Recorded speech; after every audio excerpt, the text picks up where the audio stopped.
माझ्या यूट्यूब चॅनलवर तुमचं स्वागत आहे। माझं नाव भाग्यश्री येवतेकर। याआधी तुम्ही माझे व्हिडिओ बघितले आहेत आणि आता मी नवीन व्हिडिओ करते खूप दिवसातनं, मकर संक्रांतीचा।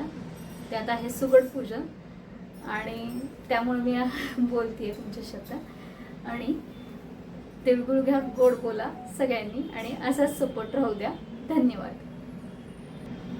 तुम्हाला मी केलेली सुगड पूजन कसं वाटलं ते नक्की सांगा आणि मला नक्की कमेंटमध्ये सांगा।